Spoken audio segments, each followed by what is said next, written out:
Hello दोस्तों, आज हम सभी फिर से ट्रिग्नोमेट्रिक स्टैंडर्ड एंगल में 0 डिग्री और 90 डिग्री के बारे में समझेंगे कि ये 0 डिग्री और 90 डिग्री जब ट्रिग्नोमेट्रिक में त्रिकोणमिति में अलग अलग फंक्शन के साथ लगती है तो वो क्या क्या वैल्यू देती है।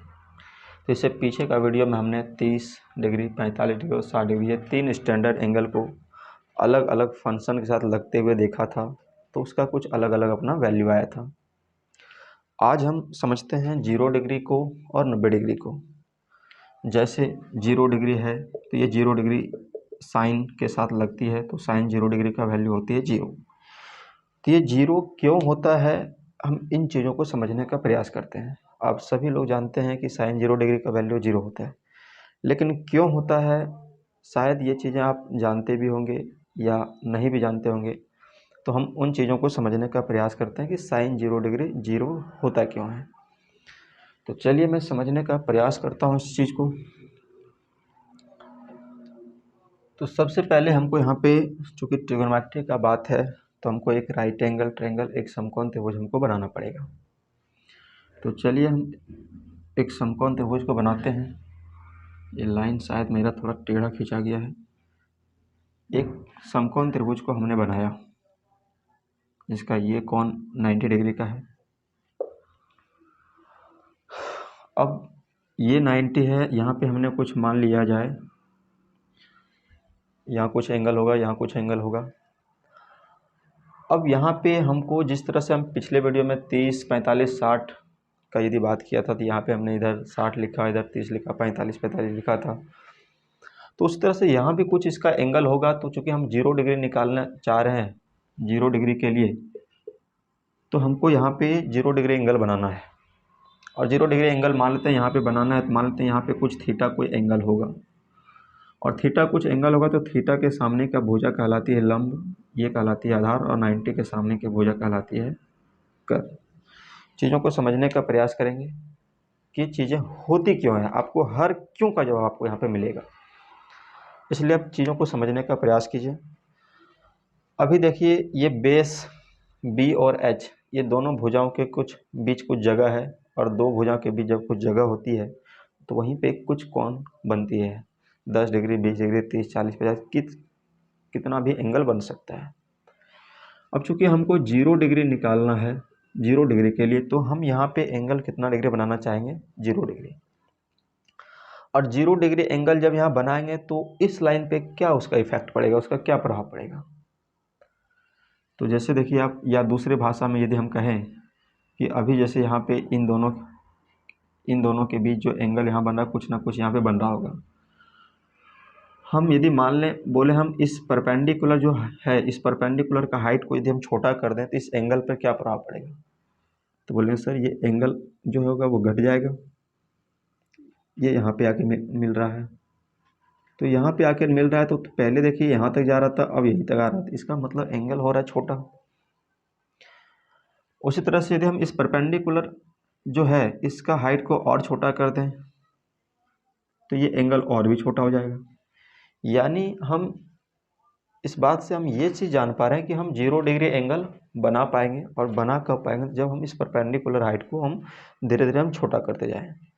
तो एक सिचुएशन ऐसा आएगा कि यदि हम इस परपेंडिकुलर को मान लो हम और छोटा कर दें, तो ये परपेंडिकुलर और छोटा यदि हो गया तो यहाँ पे देख पा रहे हैं कि एंगल जो है और छोटा हो गया। क्या होगा जब इस कर्ण को हम धीरे धीरे और इधर झुकाते जाएं या परपेंडिकुलर को हम और छोटा करते जाएं, तो एक सिचुएशन ऐसा आएगा कि ये जो एच है, ये एच लाइन इसी बी लाइन पे हो जाएगा। और जब एच लाइन इसी बी लाइन पर होगा तो इस कंडीशन में जो परपेंडिकुलर होगा वो परपेंडिकुलर हो जाएगा हमारा क्या, 0। इसका कोई हाइट ही नहीं बचेगा।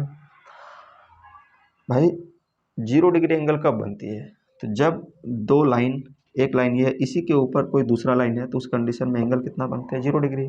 क्योंकि दो भुजाओं के बीच कुछ जगह का झुकाव ही नहीं है, दो भुजाओं के बीच कुछ जगह ही नहीं है, तो इस कंडीशन में एंगल क्या बन गया, 0 डिग्री। और 0 डिग्री जब बन गया तो इस कंडीशन में P हो गया हमारा 0, और जो H हमारा है, ये H और B दोनों एक ही लाइन पर है। इसका मतलब B और H दोनों आपस में क्या हो गया, इक्वल हो गया। तो अब हम यहाँ पे निकालते हैं कि 0 डिग्री को हम अलग फंक्शन के अलग अलग फंक्शन के साथ लगाते हैं तो वो वैल्यू कैसे देता है, उन चीज़ों को हम समझते हैं यहाँ पे। तो उम्मीद करते हैं चीज़ें आपको समझ में आई होगी।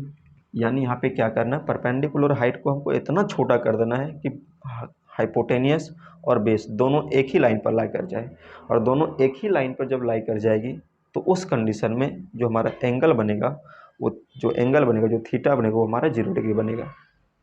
और 0 डिग्री जब बनेगा तो उस कंडीशन में बेस और हाइपोटेनियस दोनों हमारा बराबर होगा और परपेंडिकुलर हमारा 0 हो जाएगा।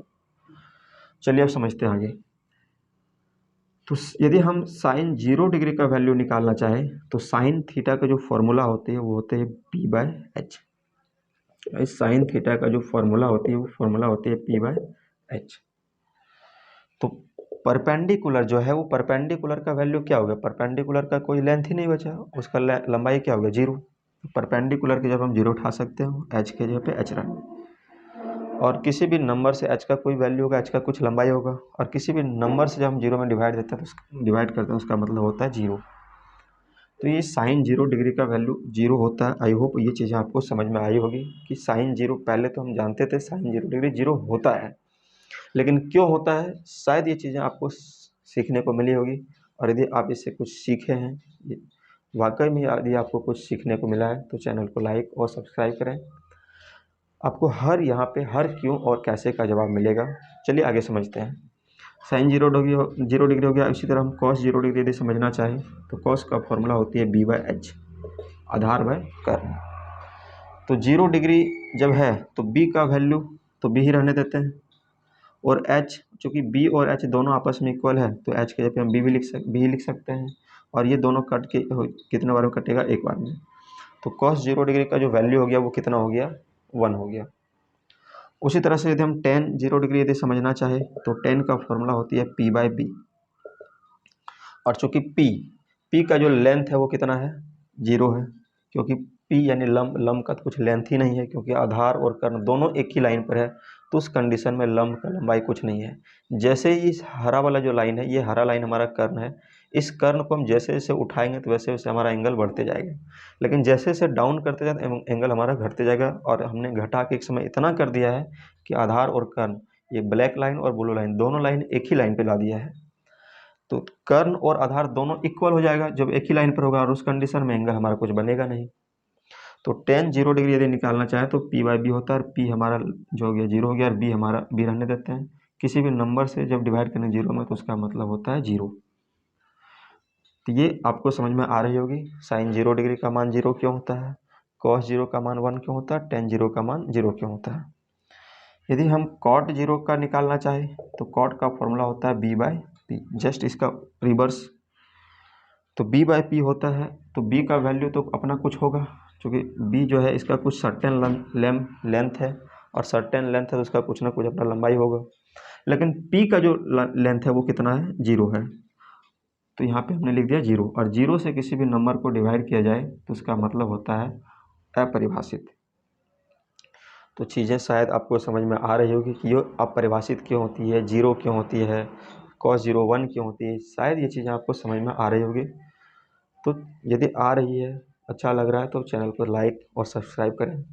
चलिए आगे 2 फंक्शन और बची है, उसको समझ लेते हैं। यदि हम सेक 0 डिग्री निकालें तो सेक का फॉर्मूला होती है H/B। वैसे जो cos 0 का वैल्यू होता है वही सेक 0 का होगा। cos 0 यदि 1 है तो सेक 0 भी 1 होगा। क्यों, तो H और B दोनों आपस में क्या है, इक्वल है, तो हम H के जगह पे H लिख देते हैं, और B के बदले हम क्या लिख सकते हैं, H, और ये दोनों कट जाएगी कितने बार में, एक बार में। तो सेक 0 कितना हो गया, 1। उसी तरह से यदि हम कॉसेक 0 डिग्री यदि निकालना चाहे तो कॉसेक जो साइन 0 डिग्री का वही कॉसेक 0 का होगा।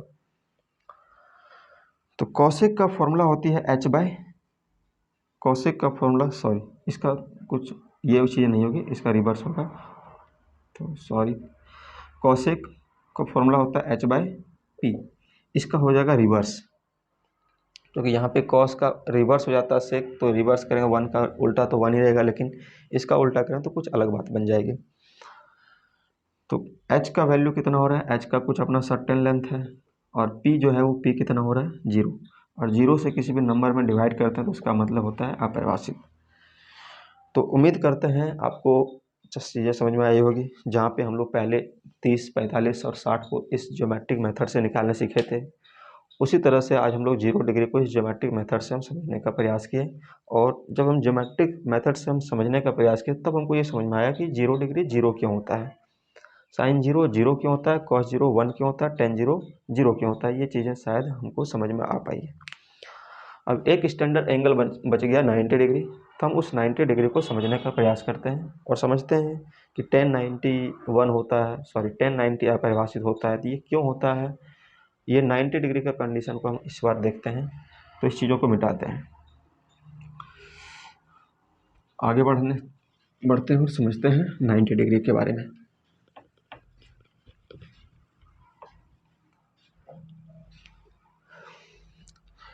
देखिए 90 डिग्री यानी हमको यहाँ पे एक सबसे पहली बात तो ट्रिगोनोमेट्री पढ़ रहे हैं तो हमको तो समकोण त्रिभुज तो बनाना ही पड़ेगा।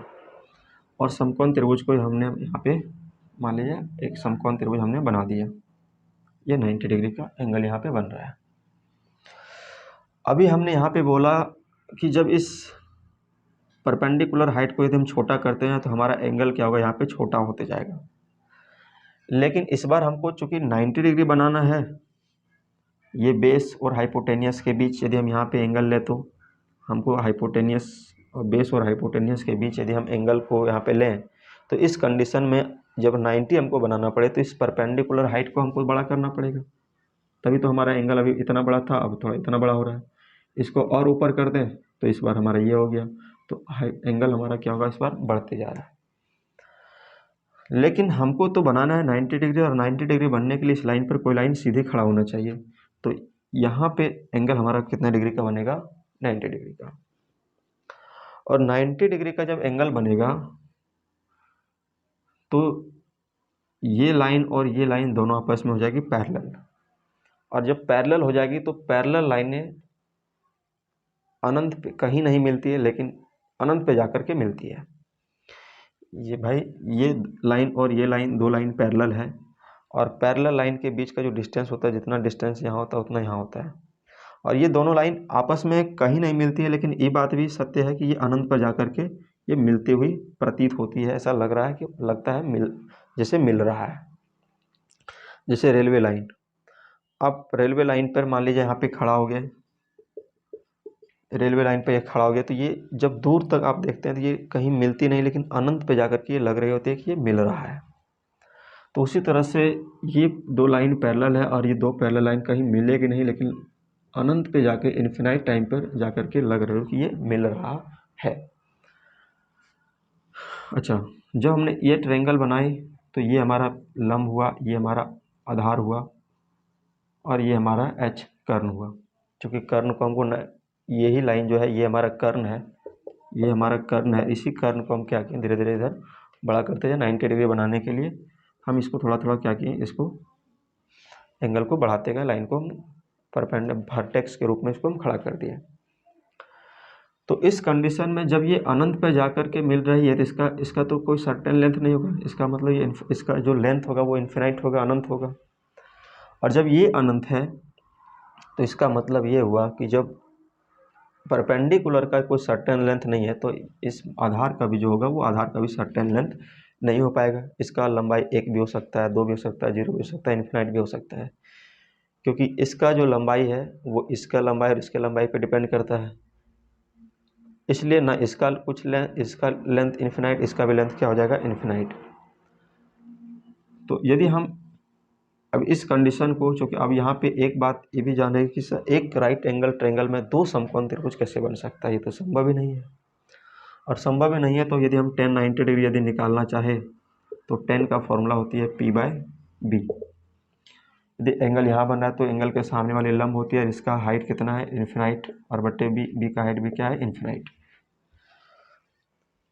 अच्छा, इन्फिनाइट जो होता है, एक चीज़ इधर समझिए, जैसे हमने x में 0 से भाग दिया, एक हुआ कि 0 में हमने भाग दिया किससे, x से। तो जब किसी नंबर से 0 में भाग दिया जाता है तो उसका मतलब 0 होता है, और जब 0 से किसी नंबर में भाग दिया जाता है तो उसका मतलब होता है इन्फिनाइट। तो इसका मतलब यहाँ इन्फिनाइट है तो इसको हम ऐसा लिख सकते हैं, इन्फिनाइट बाय 0, और यहाँ भी लिख सकते हैं इसके बदले क्या, इन्फिनाइट बाय 0। और यदि ऐसा है तो इसको infinite by zero into zero ऊपर और इनफाइनाइट कहाँ आएगा, नीचे। इसका मतलब यहाँ पर हुआ 0/0, और 0/0 जब ऐसा सिचुएशन आ जाता है तो इसका मतलब अनडिफाइन होता है, अपरिभाषित होता है। इस सिचुएशन में 0/0 का सिचुएशन में होता है अनडिफाइन यानी अपरिभाषित। इसलिए 1090 का जो वैल्यू होता है वो होता है हमारा क्या, वो होता है हमारा अपरिभाषित। शायद चीज़ें आपको समझ में आई होगी। उसी तरह से आप sin 90, cos 90, cot 90, sec 90, cosec 90 चीज़ें आप निकाल सकते हैं। उम्मीद करते हैं चीज़ें आपको समझ में आई होगी। मिलते हैं अगले वीडियो के साथ, तब तक के लिए धन्यवाद।